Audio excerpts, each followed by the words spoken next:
Good evening, everyone. I, Pridarshi, welcome you all on behalf of Kashi Foundation.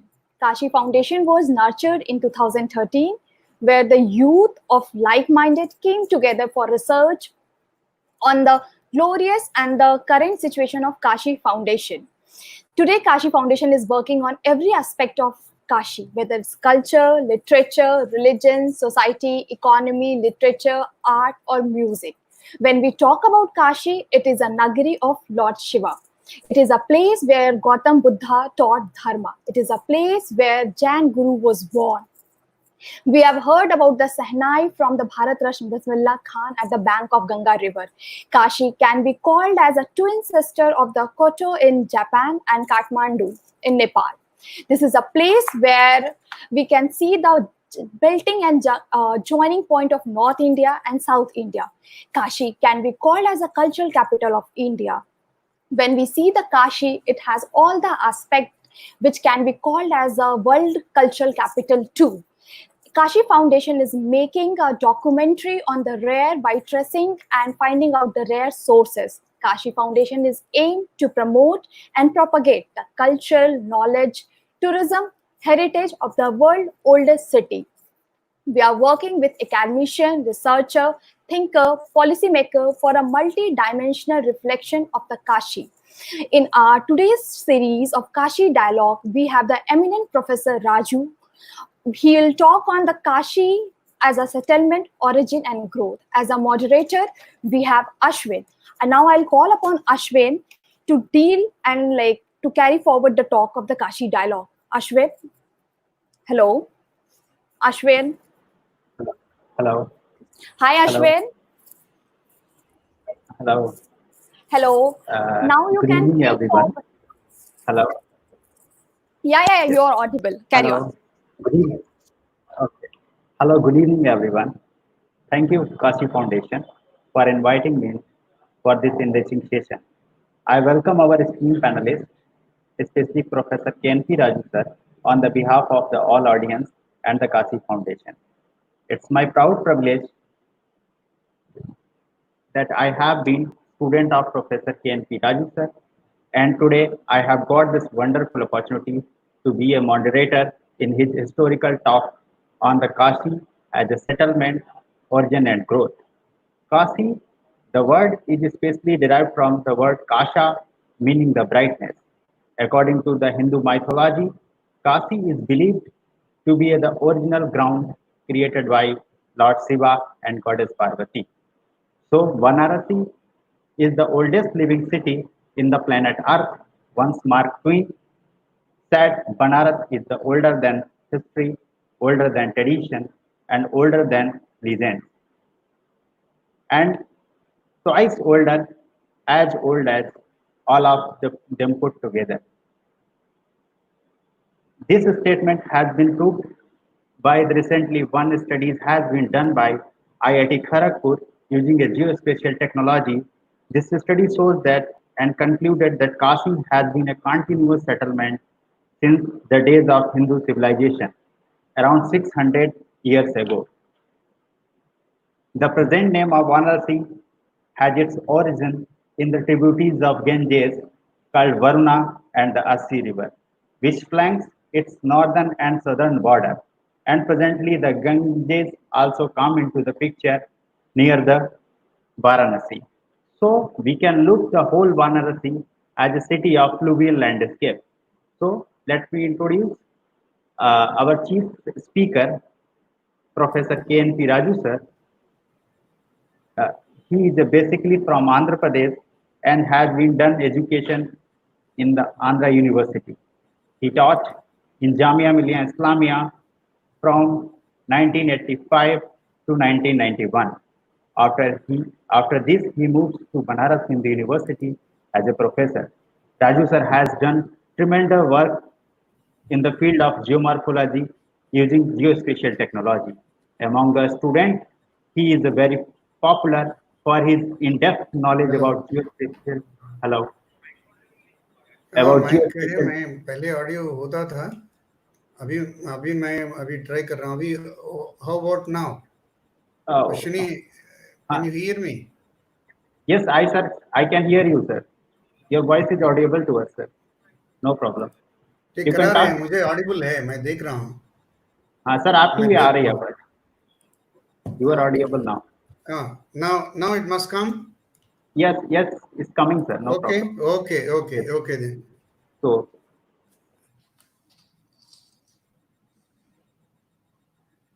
Okay, you have given it to me. Ashwini, hello, sir. hello. Yes, yes, sir. Hello. Is it all Sir, I right? will give you.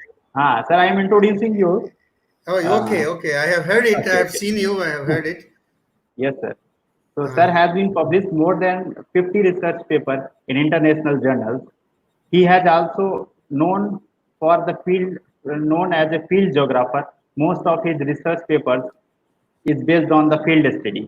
His work is inspirational for all of us in the field of geography, especially in geomorphology. He has served as a head of the department and started a monumentary diploma in the department called PGDRS. Now, I again welcome you, sir, on the behalf of audience and the Kashi Foundation on this very enriching session on the Kashi as a settlement, origin and growth. Sir, we all know that lot of story has been told to us based on the Indian mythology that Varanasi is originated mainly near to the Manikarika Ghat. From there, the Varanasi had started to evolve as in the shape of a square and combination of both. Further, right. the expansion of the city has started towards the Panchkoshi route.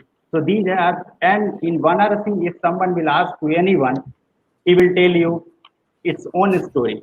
But sir, is there any study has been done by scientific evidence-based scientifically proved that how the Varanasi city is improved, I mean evolved or originated? So we want to know from your side, sir. Okay, we will discuss about these things. Uh, Now Right. it's over to you, sir. Kindly. Okay, thank you. Thank you very much.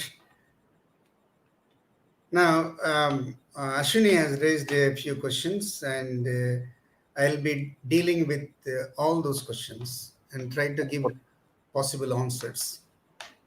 Right. In the history of evolution of settlements, there was a stage, people living in caves, Yes, sir. caves, especially in the hills, because caves offered safety.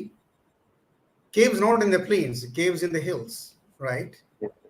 And then after that, there was a civilizational leap from cave dwelling into tree dwelling, right? So caves sometimes can be invaded by animals because they're accessible to animals, but the tree tops or the trees are not as much accessible as the caves are. So people started living in the trees. They built houses, and they were the safest. And that is the reason why, in fact, we have a word, Dravida, right? That word is a corrupted form of the word Druvila. Dhru means tree, Ila means house. So that means the tree houses. So those people living in the tree houses, they are called Druvilas, Druvila, and gradually it got corrupted into Dravida. This is the thing. So not only in India, in our country, everywhere, it was very common. From the cave, they climbed onto the trees and they started living there very safely. And these caves and trees only on the hills, not in the plains. They couldn't venture in the plains. Why not in the plains? They couldn't venture in the plains because the plains were covered with the densest, impenetrable forests. The densest forest, impenetrable. You cannot penetrate. Even now, we have forests which are impenetrable. You can't walk through straight away, unless otherwise you have an axe to cut through and a talwar, something like that, to cut through the growth, and then only you can pass.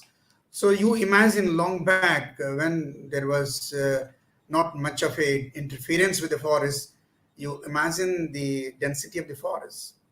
So that is the reason why people couldn't venture into the plains. They, for a long time, they lived on the trees. Okay, for various reasons, I don't like to dwell on those reasons. It would take a long time. He gradually ventured into the plains. Why he ventured into the plains? There are two things. Maybe they were forced to venture into plains, come down the trees, come down the hills and into the plains. Or otherwise, maybe the plains offered something very curious and very important for them. So whether it is for safety or otherwise out of curiosity, because curiosity is one of the factors, is one of the reasons why, because the humans are very curious, like many other animals. We are over curious and also very gregarious. We can move, right? Better than many animals. So here, he gradually ventured into the plains, and that was another civilizational leap, I call, in the development of settlements. So he came onto the plains, and he started reaping the benefits of the plains. He started reaping fruits, maybe he started reaping grains, wild grains. Even today, nowadays, we have wild grains. In the forest, there are wild grains. In the rice, there are wild grains. Like samal, it is grown wild in near water bodies, even nowadays, in the northern parts of India. So plenty of wild grains they used to harvest, and yeah, it's natural. They have seen it growing year after year, season after season. Then maybe they learn, because it's basically an intelligent creature. Humans are intelligent. And he learned that, okay, year after year, season after season, there is a new grain coming up without any effort. So maybe after that, they started cultivating. Culture is coming. This culture of crops is another civilizational leap, right? So when the people started culturing crops in the plains, started their habitations or settlements, the still tree dwelling people call these people Aryans. You know what is meant by Aryans? Land tiller. Ra means tilling, A means earth, land.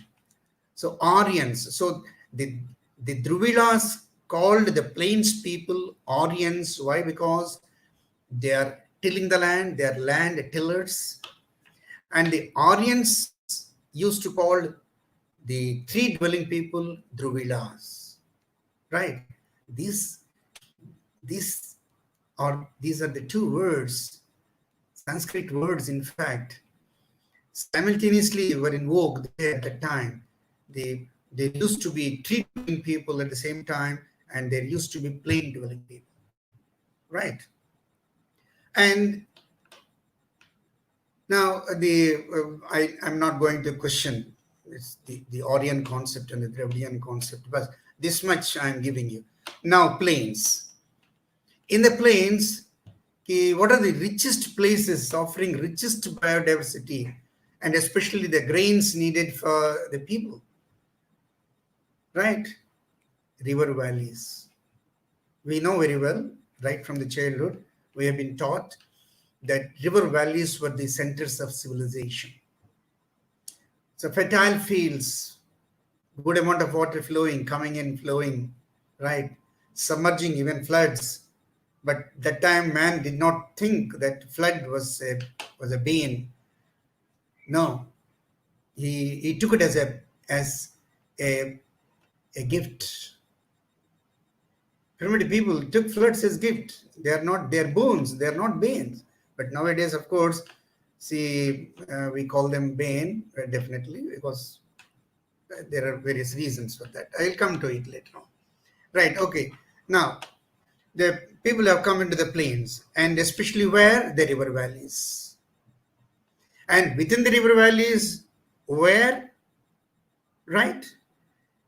The highest possible grounds and the nearest water sources. They established their settlements at the highest possible ground in the plains and the nearest water sources. And what are these places now? Now, Agnihotri, can you start the PowerPoint? I can. Ashwini, Yes, can you sir. start the PowerPoint? I am Okay, trying. start it. Start it, please. Okay. Uh,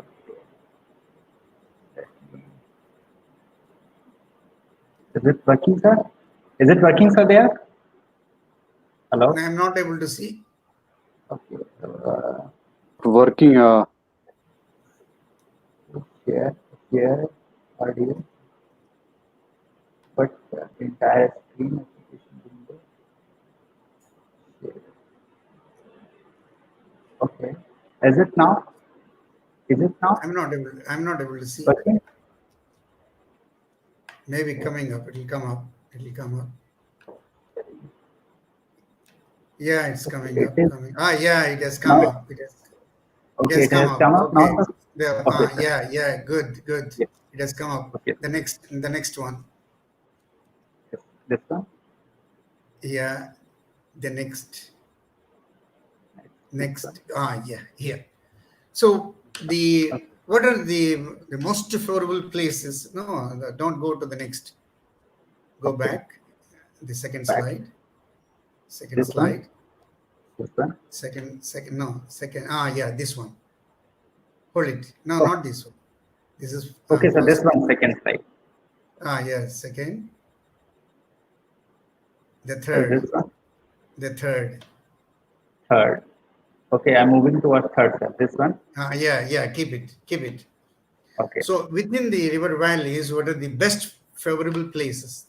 The most favorable places to have habitation. These places are the natural levees, river banks, right? See here, I'm moving the cursor. You look at, this is a bend of a river. Now let me tell you, the rivers in the plains, large rivers, especially in the plains, with very low gradients, low slope, that means very low gradient, almost flat. When they flow, they can't flow straight. They develop meandering. I'm not going into how they develop meanders, why meanders are developed, but large rivers in the plains, they develop meanders. They very rarely flow in straight courses, right? You will not find, normally you can find, but you will not find any straight stretch of a river 10 times more than the width of that river in the plains. They meander. So when it meanders, see here it happens. This is what is called a meandering river, a schematic diagram of a meandering river. And here there is one bend is shown here, right? One bend, like our Ganga Varanasi bend, right? One bend is shown here, and this is floodplain, this dashed area, this is floodplain, which is lower. It receives flood waters, right? And see here, this bank, this one. This is what is called a natural levee. Natural levee means natural bank, right? And here, this is also a natural bank. And here, there is a difference between this form and this form. Locations are different. One is on the, what is called the concave bank of the river bend. This is what is called concave bank. So along the concave bank, there is a natural levee. And along the convex bank, this is called as a convex bank. This convex bank, you have what are called point bars. There may be number of them, one or two or many. Sometimes there are 10, 15, 20 point bars like this. What happens in the case of meandering is, when the straight courses start meandering, first of all, it is a very shallow meander, right? Then here you have a natural levee and you have a point bar. And these point bars gradually build up. Why do they build up? They build up because here, this bank, this concave bank, keeps on eroding, right? So this concave bank keeps on eroding, and that eroded material is pushed onto this side. Of course, in fact, there, when there is a small curve like this, a very shallow open curve, this is a very deep closed curve, a very shallow open curve. Here, the water that comes from this inflection point here, it strikes the bank here, it destroys the bank. That is a dangerous bank, in fact, because it gets destroyed every season with flow. So the impact of the water is here, and if the bank is eroded, destroyed, and that material here, from here, it is pushed onto this side. And whenever there is a channel like this, the channel profile is not uniform U. It is shallow on this side, on the convex bank, and deep on this side, deeper on this side. So then there is a helical flow, a type of a helical flow develops there, and because of that helical cycle, right, the material removed from this bank is pushed onto this bank. So this bank is a depositional bank, and this is what is called a destructional bank, erosional bank. So this is a safe bank. The convex bank is a safe bank, and the concave bank is a dangerous bank, right? Now here, this natural levee forms when there is flooding. There is a lot of load, sediment coming into the river through the water, and whenever there is flood, the flood waters here, because this bank is getting destroyed, the flood waters spill over this bank. They spill over this bank because impact here is more. There is a swell on this side. When there is impact, there is a swell, upswell. So because of the upswell, the flood waters first spill over this bank.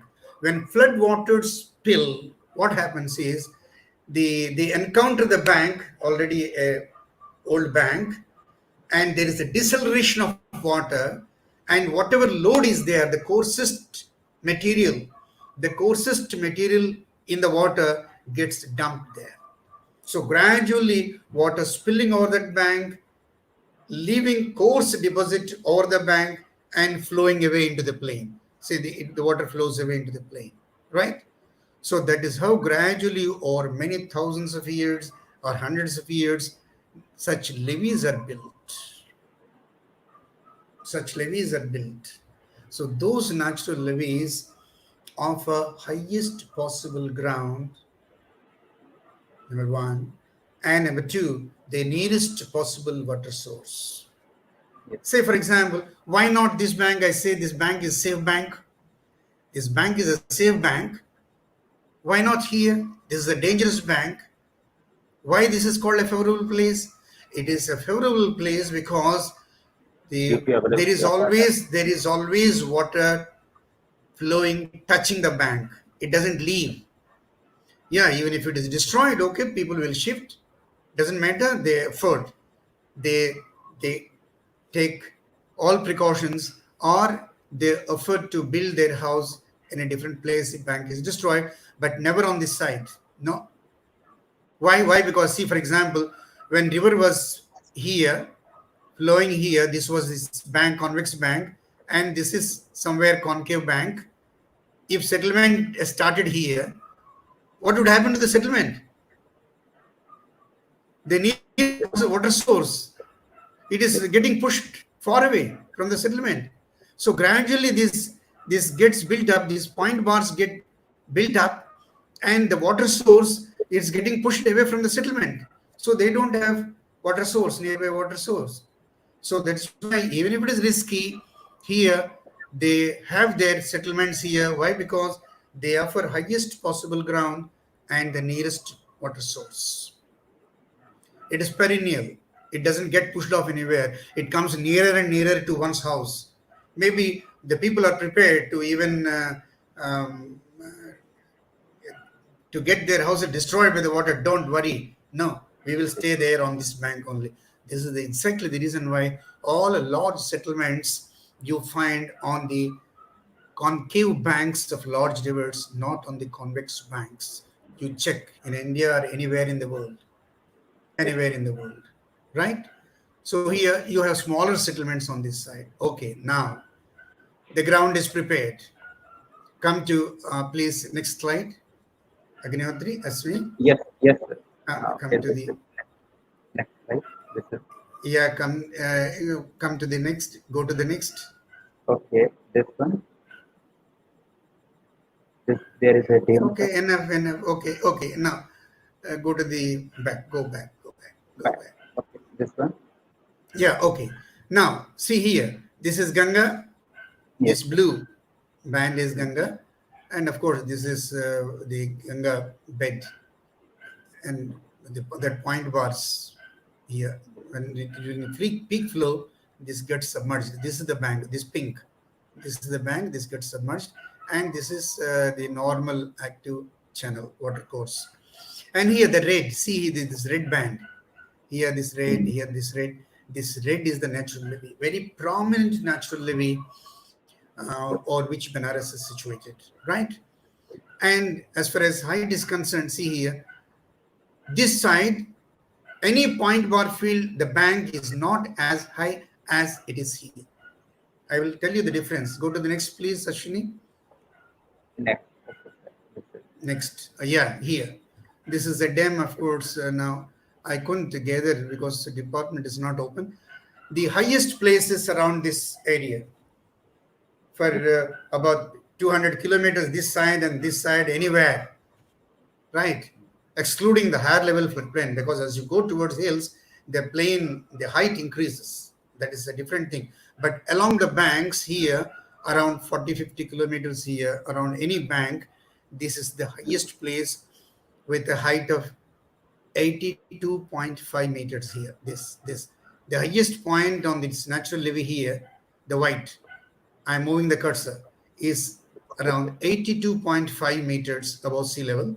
And here, the Rajghat area, which you were mentioning, Agnihotri, Yes, sir. it is 84 meters. Yes. It is 84 meters, right? And on this side, the height of the bank is around 77, 78 meters. Yeah, it is so low, Yes, sir. right? Okay. So that is the advantage. Now here, yes, unbridled, unrestricted, unrestrained Ganga, right? You imagine the flow. So much flow would come. So people prefer the highest possible place, right? So it was rather intelligence tested and tried decision of the people to have their houses on the natural levees on the concave bank, right? So, okay, here, 84 meters here, the highest place, and there is a port, Rajghat port, and there were excavations there. There were several cultural layers found. It's already an established fact, and originally settlement started there, naturally and logically. Why? Because that is the highest possible place around for 50-60 kilometers around circumference, 84 meters, and the highest places are occupied by the kings, by the mighty. That's why there is a port, Rajghat Fort, right? And when the king lives on the highest place, his subjects don't live there. The subjects occupy the lower grounds because they have to work in the lower grounds in the fields, raising crops.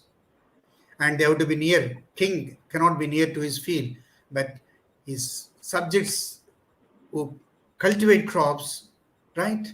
They have to be in the field. So there, simultaneously, at Rajghat, there was settlement, and also simultaneously, there was settlement on this natural levee. You cannot say this is first, this is second. No. They were all simultaneous development. The king occupied the highest possible place, and the subjects occupied the next highest possible place on the levee. Right? This is the thing. So here, it was all simultaneous development. So now this kings have gone, so the fort is gone. subjects are still alive, and here now you have the major settlement is located on this natural levee, this white band, and the red band I have shown you in the next slide, right? And so this is one of the reasons for Varanasi to be the oldest, right? Because it offered the highest possible ground.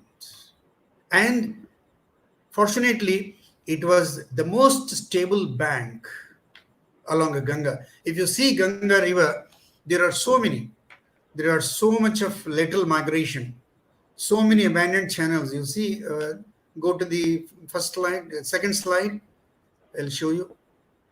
In the recent times, in the history of the human civilization, no, second. Yeah, no. Yes, see here. Yes. Very old, very ancient. These channels, this gray, this light blue, these migrations, little migrations. But this bank, right, after Ganga got established in this channel, right, this bank had been the stablest bank. The stablest bank. This is one reason. A very stable bank. The other banks, maybe civilization, maybe settlements have started, smaller settlements, but because of instability, because of continuous destruction, maybe they were all discontinuous, disconnected, destroyed, and fresh settlements came up. But here, this is one settlement here, because the bank being very stable, right, and there the settlement survived. This is one of the reasons the settlement survived. And then lateral migrations almost have stopped after Ganga has come into this course. These were all earlier. These were all these gray bands, the abandoned channels of Ganga, the old channels of Ganga. They were very old. So this is the reason. So once Ganga has come into this channel, has developed this course, and this bank had been stable here. The stablest compared to other banks, right? So this is one of the reasons why a very powerful, very large settlements developed. Another reason, the first reason is the highest place. See, anywhere here, they see on this bank, even go to Allahabad, it is not as high as it is here. No, and take Patna, it is not as high as it is here, right? Yes, Take Mirzapur, it is not as high as it is here. This is one of the reasons, right? Go next, please. Agnihotri, go ahead. Go ahead. Yeah, see here. Yeah, this is the place. Now, this, retain it, hold it. So here, when there is a very prominent natural levee, floodwaters spilling over that move into the floodplain here towards this side. This is Ganga. Floodwaters move here, and when floodwaters move, they accumulate here in the low ground. Why it is low ground? Why? Because here, this is higher ground, away from the bank. It is higher floodplain. It is a higher floodplain. It is a floodplain, but higher floodplain. And waters from here were washed down into this lowland. And waters from this bank, flood waters from this spilling over this bank, they get into this lowland. So normally along the large rivers, you find what is called a flood basin. All along, parallel, you have a flood basin. So here, you go anywhere, large rivers, in along Ganga, you have a higher level floodplain away from the river, and then gradually come down into a flood basin, and then individual flood basin, it rises up onto a higher ground, ultimately the highest ground, that is natural levee, then the river. See profiles here, profiles are given. If you are able to see the profile here, higher level floodplain here, see the Ganga, this is Ganga, and this is, see here, this is natural levee, and see here this depression, and that depression is the flood basin. So you have very prominent this entire and part of this it is a flood basin, right? So you have next, go to the next, Ashwini. Yes. Yes. Yeah, next, Next to this, next. Go to the next. Yeah, go to the uh, next. Go to the next. I am going, but getting it. Yeah, This one. okay, take your time. Go to the next. Next one. Yeah, come on. Okay, now here, see here. This blue, all these blue patches, polygons, this marks Yes. the flood basin. They are all, what are these things? These are all ponds. Ponds during 1822. This is a Princess map. All these blue polygons, they are ponds. So here, naturally, this is a flood basin. This is a flood basin, and got disconnected into, are dismembered into different ponds of very large size. These are ponds. And when there is a flood basin, development of ponds gradually is a natural occurrence. So naturally here you have so many ponds in the flood basin. In the flood basin. So when there is a prominent flood basin and catchment receives good amount of rainfall, many streams develop from this side as well as into the river from over the natural levee. Next, go to the next, go to the next, go to the next, go to the next. Maybe the last, Next. maybe the last slide. Go to the go next. Yeah, go. These are all. Go. Last is this. Yeah. This one. If you can see these yellow lines, Yellow line. they are not now there. They are all streams.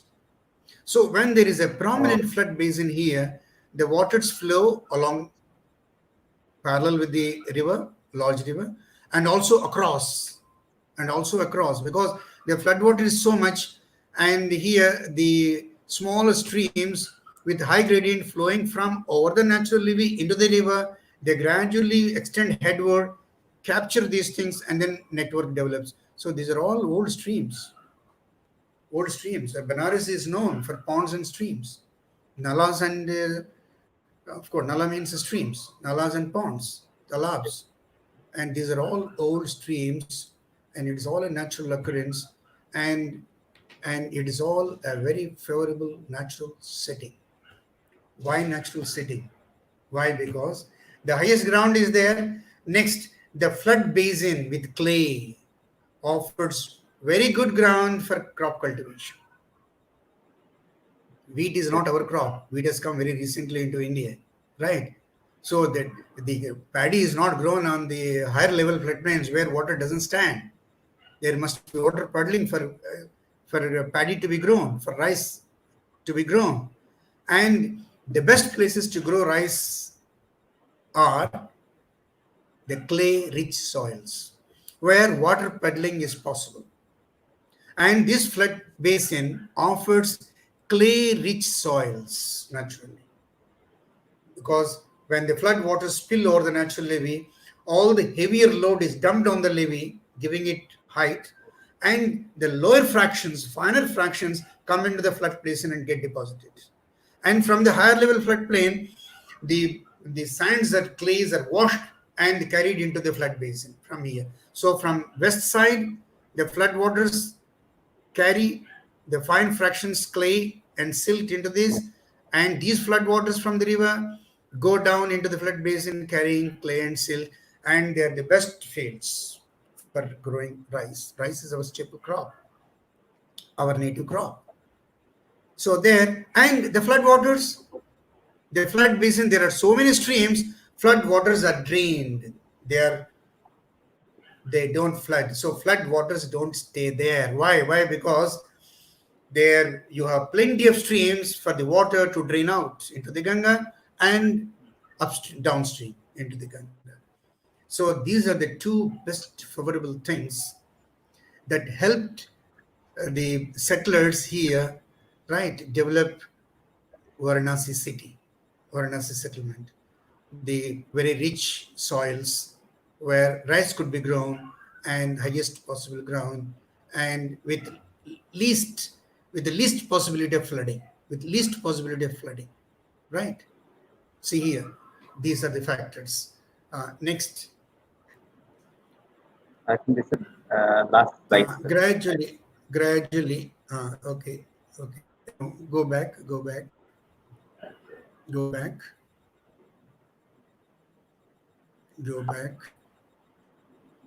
It is actually this thing little late. Go back. Go back. This, Go back. Go back. Or more. Go back. Go back.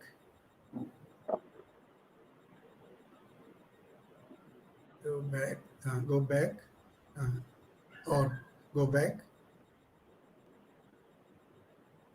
Go back. Go back.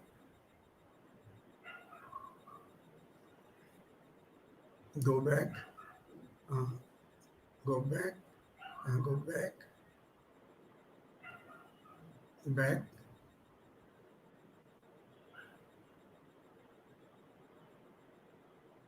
Go back.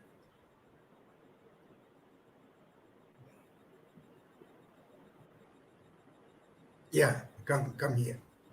See here, this during 1822, this British red, this brown color, the dark brown color, that color, no, Agnihotri. okay. Sir, Go to actually, that. it's late this thing. So it will Okay. come. Now this is.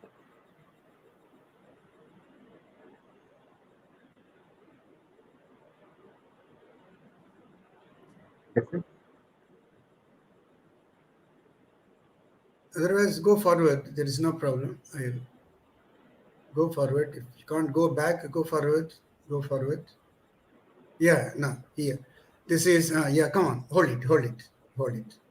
See here, this black, dark black. Okay. It will move, sir. Wait, sir, for some time. So it will let it. Okay. Wait. Now it will be stable over here. Okay. Then. Good. Go back.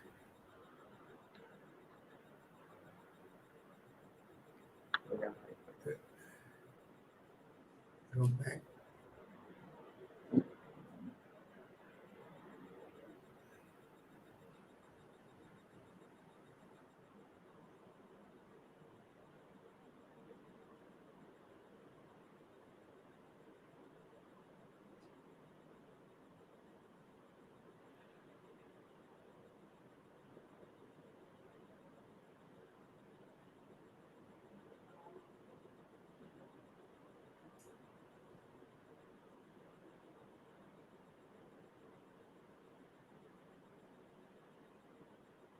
Don't be particular about any slide. Just try to move it.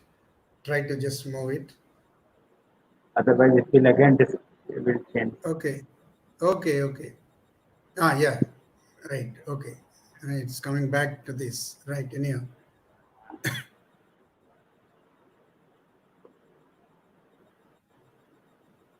Okay. If you try, invite any questions. I am inviting, but nobody is asking. Okay, I'll ask him. Okay, then you come on. Try to run the slides. Yeah. No. Not this. This one. Yeah. This one. 9. Slide 9. Slide number 9. Slide number 9.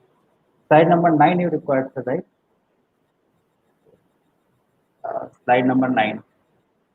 I will display like this. Yeah, come on. Yeah, in this slide, yeah, it's okay. Go on. Slide number 9. Yeah, this one. Yeah, right. Okay. This one, Okay. right? Okay. So now this Varanasi city, this shaded brown shaded area, reddish brown, this brown. So Yes. this much is the higher ground fit for settlement, I tell you. And it was occupied by 1822. Right, we can't fix a date when it was this area got built up totally by urban space, but 1822 map it was recorded, and this was the urban built up space that time, and that was it. That's all.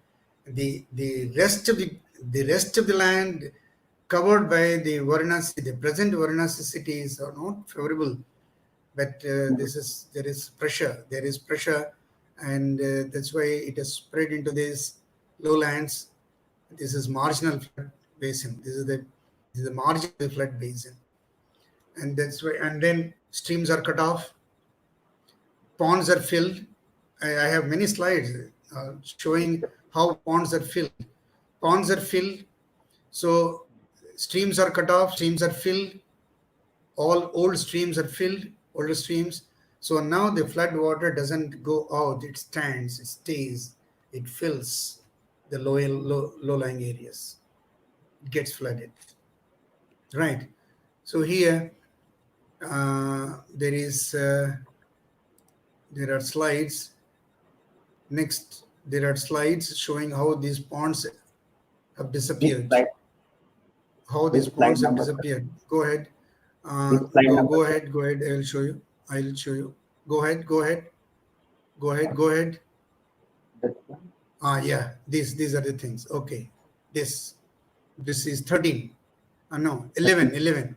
From 11 onwards. Okay. 11 onwards. From 11 onwards. Yeah, this is 11. See here in this you have a gray area, that is urban builder space, and you have red polygons, and you have light turquoise blue polygons. This light blue, very light blue, red, radium blue. So here these red polygons are old ponds. These light blue ponds are present. At present they are there, right? And you compare how many ponds have disappeared. So that means here all this red means it disappeared. And if there is blue within red means that has shrunk. That pond has shrunk, right? And there is no blue in place of red or over the red. That means that pond is filled.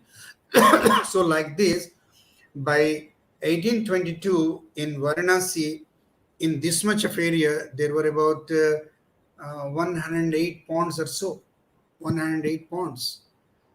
And by 2014, only about 24 ponds or so were left. So ponds got filled up. And these ponds places, after they got choked and filled up, silted, whatever happened, right, gradually, in fact, they were gradually occupied. It's a process of encroachment or the banks, and occupied, and colonies have developed.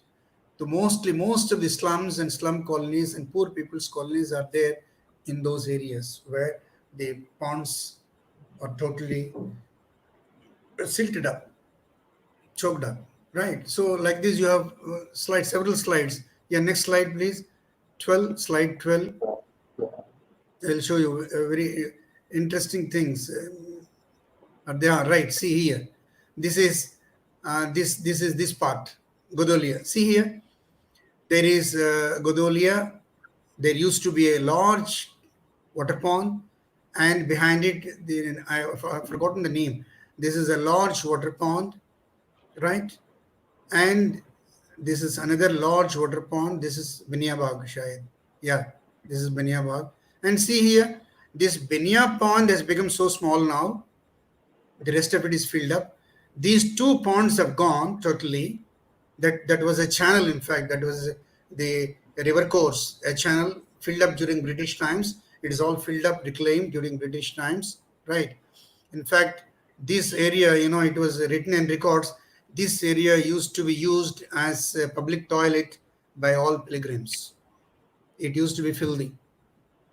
So there they have sanitized it. They filled it, reclaimed it, sanitized it. With the result, what happens nowadays? There is 1 hour of 10 minutes of heavy rainfall, you get flood there. And if there is 1 hour rainfall, it is up to knee deep water all over Godalia. Knee deep. And if it 2-3 hours of rainfall, it is waist deep. And more rainfall, it is neck deep. It is like this even today.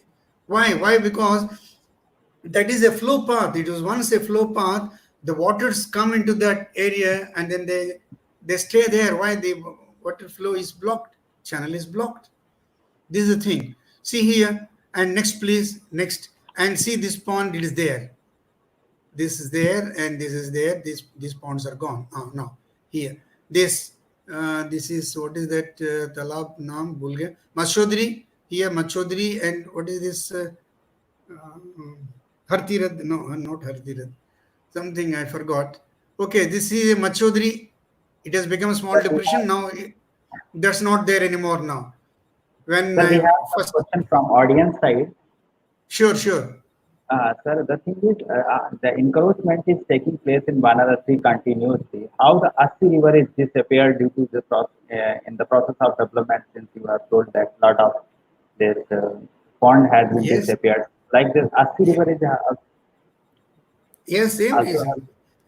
Sea river, there were two reasons. One, it has become a very small stream, a very large river into a small stream. It was once a large river, carrying very good, plenty of water, very wide, in a wide channel, right? It used to start from Prayagraj yes. and used to flow a long distance. Used to come and meet Ganga here in Banaras. So it has become a small stream, right? And a misfit stream, catchment has shrunk.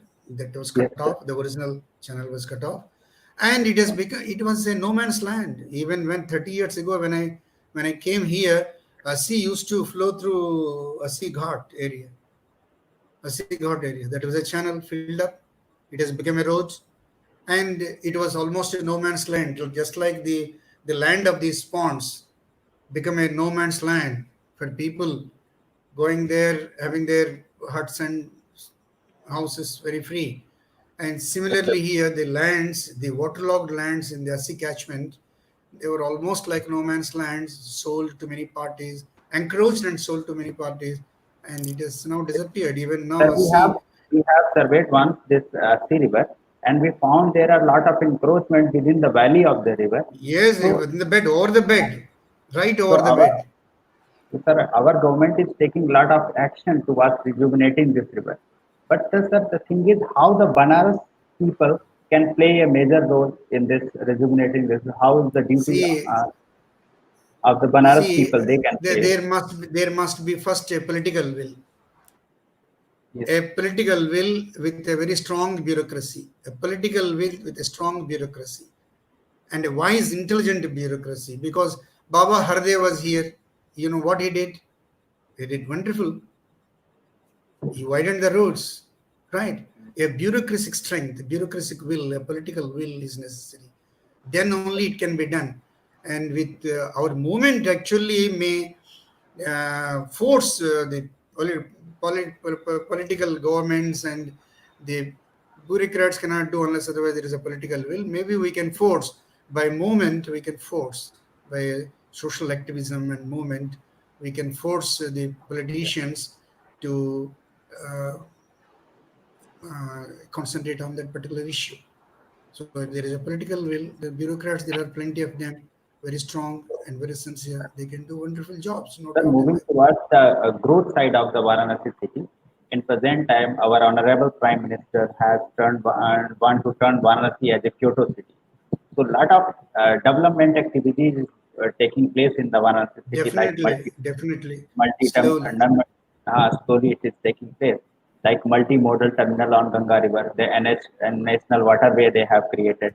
That they Yes. are creating ring roads surrounding the Varanasi city. Now Kashi Okay. Vishwanath temple corridor is also coming into the picture. Okay. Chlorine of the Ganga River, pipe gas line to the household they have Yes, already. yes, yes. Developments one. are taking place, no So doubt in that. And how you are looking for this development process? Will is it in the favorable direction of the Varanasi city, and how you see, are? with Varanasi, one biggest problem is um, working with the old foundations, working with old. Yes, It's not because easy to uproot a foundation and then have everything new. It's very difficult. And things have to run slow.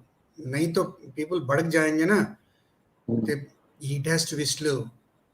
Gradually, if hopefully the same type of prime minister or the same prime minister comes back again for 2 more terms, and he will be able to do it. He will do it slow, no doubt in that. Slowly things are happening, and they will happen slow, because if you try to do it suddenly, then people bhadak jayenge, especially in Banaras, right? They would raise a hue and cry, and they will they will put a terrific obstruction, indomitable obstruction. They can't do it. But if government wills, then everything is possible. Visnal corridor has become possible. People have, yes, like that. The if a sea catchment has to be improved, then government has to just put its foot down and come into the picture and then do something. We can So do may that. I? So may I Sure, intervene why not? between? Why So when not? Why I not? Yeah, sure, sir. So once I went to Kashi, I see the roads and everything was so narrow. How do you see the role of population over there in Kashi? Because it's too populated. When you talk about the Right, development, you need space, you need entire thing. But when right, you see the right. population is too populated, how do you see from like how it See, will be a boon or a ban for the right, development of a right. country? Okay, okay. Now, right. Very beautiful question. A question of my liking. You know why? Because see, the in India, India was a target of attacks, especially the religious places, right? So, and there was a lot of pressure for the land in Benares, because everybody wants to occupy the highest possible ground.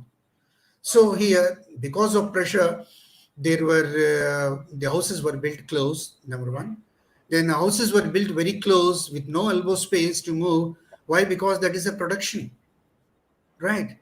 Enemy cannot straight away walk into a lane. They are curvilinear, right?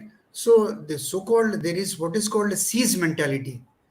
The siege mentality during wars make people, in fact, take all precautions to protect themselves, to protect their temples or religious places. That is another reason. The third reason is they here most of the roads in Banaras, lanes and narrow by lanes and other uh, lanes, they were once water flow paths. They were once water flow paths. You know, I tell you, waters used to flow, and from the own house, backyard or front yard, they used to defecate into directly into the stream, and that stream at the same time narrow bank or bed during dry days, it used to serve as conveyance, as a road, you know. So you used to have on both the banks a very narrow stream flow path, on both the banks just not more than 4 meters, say 12 feet. On both the banks you have houses right up to the bank, the front door opening into the stream, and there itself, right, people used to brush and defecate early morning, 3:30, defecate and do everything, and it used to get washed out, right? And that was the situation. So here the streams were occupied gradually, and they were ultimately converted into roads, and they remained the same, right? They were once, most of them, 90% of lanes and by lanes were once water flow paths. Even now water flows over those paths when there is rainfall, right? So there is one siege mentality, to have curvilinear roads, so that, see, it doesn't give easy access to enemy for a frontal attack, right? Whereas they can ambush, the locals can ambush the enemy. This is one of the reasons. The second reason is their pressure. Everybody wants to occupy highest possible ground. And the third reason is there were once all flow paths, no man's lands. Flow paths means no man's lands, and they have occupied. In 1822, in Princess maps, the gullies were not that much narrow. No, they were gradually encroached. clear. There was clear encroachment. There were niches in the roads, and all those niches were now occupied. There was no niche left, corners left. Corners used to be empty. There used to be gates. All gates are gone. There used to be thorough passage from the Asi to Kashi Vishwanath. There was no Godolia Road. There was no this so-called Godolia Road passing through this 2-3 ilakas. No, localities. That was newly built, and the old road used to serve. It was wide enough. But now it is very narrow. Narrow because of encroachment. Narrow because of they have their steps. They build their houses right up to the margin of the door, and they have a ledge onto the road, steps onto the road. In engineering terms, what do they call? I don't know. The steps. So because of the steps constructed onto the road, there is obstruction. So Sir, okay. Welcome. Like in India, we have a capital called Delhi, we have an economic capital called Bombay. So why not we call Kashi as a cultural capital of India? What do you think? Can Kashi be a cultural capital of India? Why not? Why not? Right. In fact, see, Kashi means light. Agnihotri was telling us in his introduction. Kashi is light. It is not only light on the land, it is first light in the sky. Right. And Jyotirling, hey, right. And it is a very cosmopolitan area, no doubt in that. And people from all different corners of the world, not only India, they come to Kashi. Right. They come to Kashi.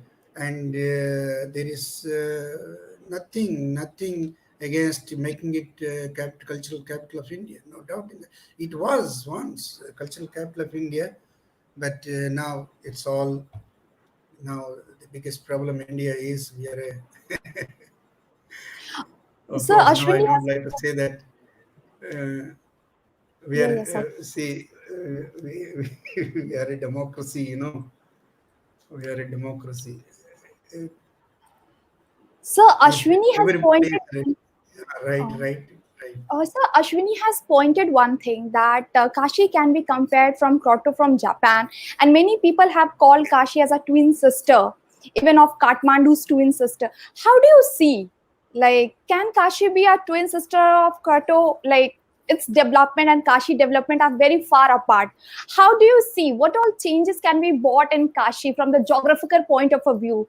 How their geography, how their asset can be used to make Kashi as a twin capital of India? Like, how do you see as a geographer? See here.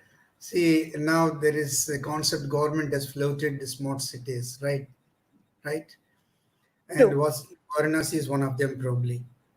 I forget quite often. Varanasi is one of them probably. And in smart cities, the basic concept is the facilitating a quick movement of people.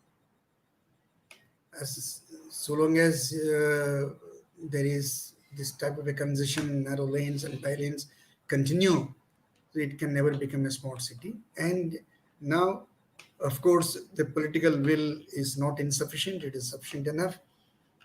But they are very intelligent, wise. Our Prime Minister is a very wise man, and he's doing things slowly, one after another. Overnight, all of a sudden, if you do, there would be a hue and cry, and they would stop it. Gradually, it will all be done. It will take time because Rome is not built in a day. Varanasi is not built in a day. And you have to work with old foundation intact. Right? See, the metro, the feasibility team has come to study feasibility of having metro, and they have gone back. It's not possible. Why? Because see, you don't have of course, they cite various other reasons. The reason is the soil is not fit enough to have such structures. But here, the pattern of the city, the structure of the city itself is not fit enough.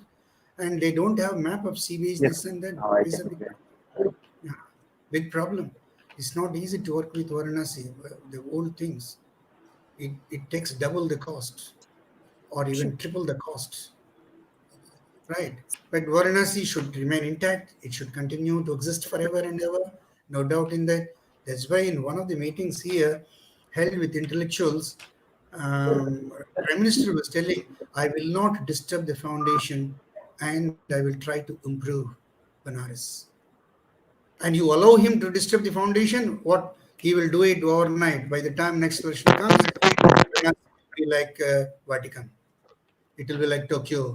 It will be like any other international city.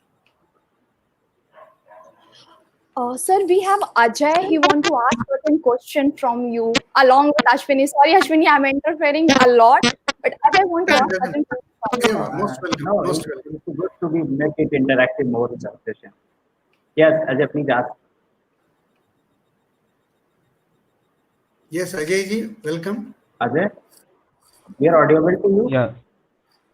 So it's about the diversity Ajay, you are still of muted. the way we can see that. Breaking. Your audio is breaking. Ah.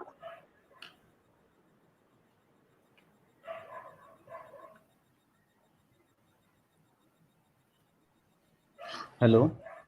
Yes. Hello. Yes. Sir, I think some technical issue is there.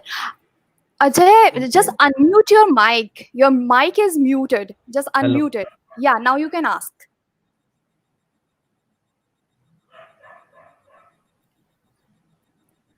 Yes, Hello. Ajay, your mic is unmute. You just ask the question. It is You still showing muted. Yeah. It's going off. Yeah, coming. No, it is coming and going off. His mic is am I coming and am going I off. Yes, Ajay ji. Ajay ji, I think you have some technical issue. Please text your question. Ashwin will ask. Ashwin, now you can carry forward.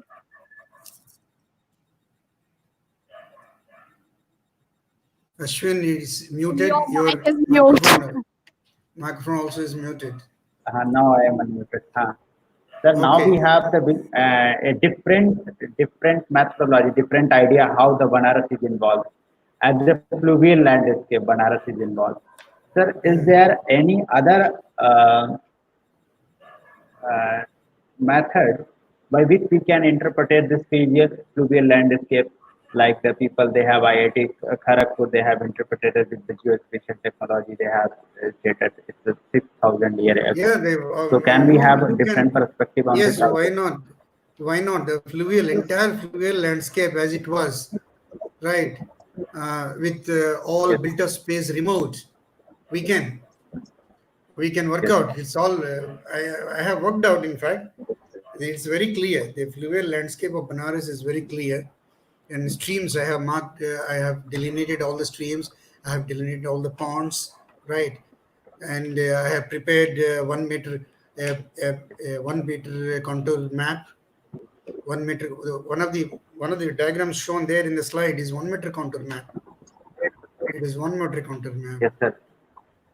Yes, and then so you can with little more inputs, right?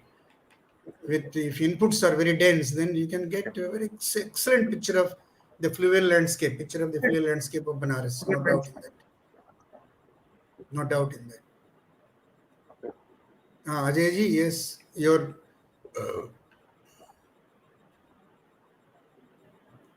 Ajay, you are still muted. So unmute it, then it will be possible. Yes, coming now you and going are. off. Okay, again you are Again going off. coming and going off. Yes, probably. Now it's okay. So can you type your question so I can ask Type directly? your question. I can see Ajay Kumar has come in private chat. It's showing up. It is showing up.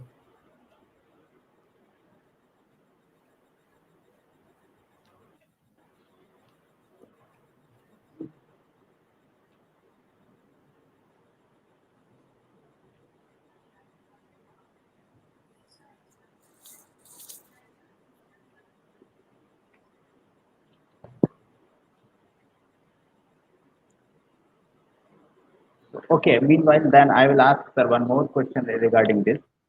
Right. Sir, the development activities taking place in Varanasi, how the morphology of Varanasi city is changing. So whether they have, doing the some Yeah, road there is network. They not are much of a just change in. improving it, and they are Yes, yes. There is not much of a morphological change, right? Developments are definitely taking place, right? But morphologically speaking, see, uh, narrow roads are being made wider, right? They are making roads a bit wider, right? But the same road, then the same, and of course, they are making wider here for us to see it is wide, but that entire width is not coming to use for conveyance. Either electric poles are there or some other obstructions are there here and there. Wide. There are so many wide roads, but they're ineffective. The effective width of passage is very less there. With all public, it all depends on public. There are still encroachments. We cannot patrol every road every time, all the time. No, because citizens have to be very rational, very conscious about all these things, right? And citizens have to show concern to the others, to the other citizens, right? The parking spaces are few. There are absolutely no parking spaces. So if at all Banaras, some development can come into Banaras, right? Banaras has to be improved. One thing is there are multi-storied parking spaces. Parking places are very important. Multi-storied parking places are very important. That is one of the urgent classified areas. requirements in There is no Banaras. space for Morphology is there is not much of a change. You can't change it. No, you can't change it. Anything else? in the Ashwin? Hello. Haan ji. Can you hear me, sir? Hello. Ajay, yes. Ajay has come. Okay, sir. Actually, there was some technical problem, sir. I think so. I was It doesn't trying to matter. type Now some it is. questions also. So it was Yeah, please. related to the diversity of Banaras or Kashi. See, if suppose we will get Kashi as a cultural capital of India, how it will help in this international globalized world, or how it will help in glorifying India's identity as a cultural capital? How it will help to India also, and how it will help to other countries also? The Yes, identity. yes, yes. See, basically, diversity, there is plenty of diversity. You take, for example, see here, we welcome diversity. The Indian philosophy, I don't say Hindu philosophy, the Indian philosophy or Indian psyche, it welcomes diversity, right? And in fact, the diversity, there is what is called the human ecology, and the human ecology is very stable and good only when there is diversity, right? Not uniformity. So there is not much of a problem. We are still as diverse as earlier, no doubt in that. And we are secular both on paper and in spirit. We are definitely secular. The Indian philosophy is a secular philosophy, unlike other philosophies, unlike other religions, right? If you at all you call Hindu religion, there is no other religion as secular as Hindu religion is. So we welcome everybody with open arms. So it is not a big issue with us, and we can, if countries come forward, right? Anybody, be it Christians, Jains, Buddhists, Muslims, anybody, they can also take part in that. They can also have their symbols, no doubt in that. They can also have their presence here and have a share here in making the cultural capital because they're part of India. It can serve because there is no other place. Say, for example, is there any place for Christians uh, which they can call cultural capital in India, their cultural capital in India? No. Similarly, Muslim, their cultural capital in India? No. So all of them together here, this can be made into a cultural capital of India. All of them can't participate.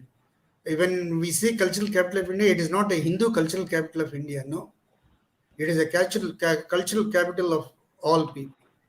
Yeah, but there is Buddhist presence. There is very good Buddhist presence, right? And there is presence of Jainism, right? If the other religions, they come forward wholeheartedly and rationally. Wholeheartedly and rationally. Rationally, you know what? Rational, by rationally, I mean like the Western intellectuals. The Western intellectuals of all Western religions and even the Eastern intellectuals of all other Eastern religions, they accept the Hindu philosophy as a very rational and a very secular philosophy.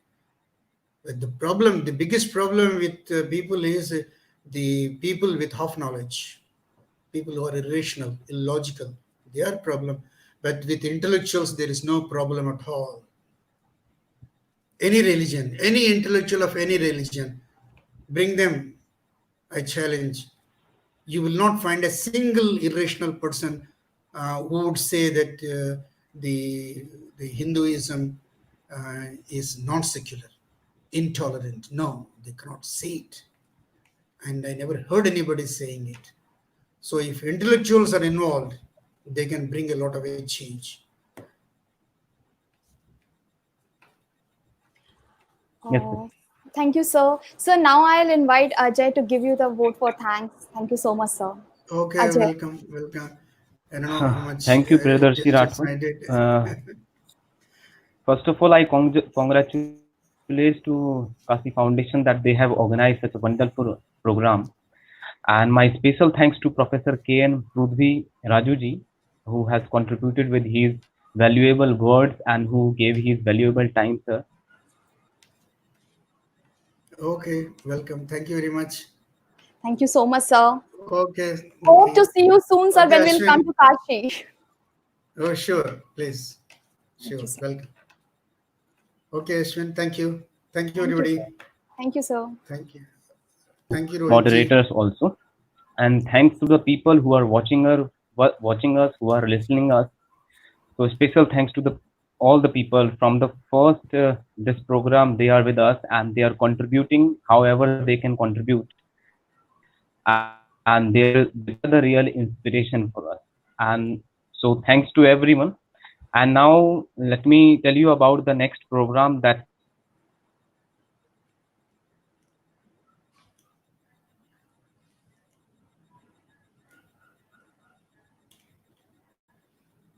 of 2020. And on 8 p.m. we will start this program, and here we will have, in this program we will have a speaker Professor Gautam Jha. He is from JNU. So I'm requesting to all of you to join us in this program, and thank you for everyone.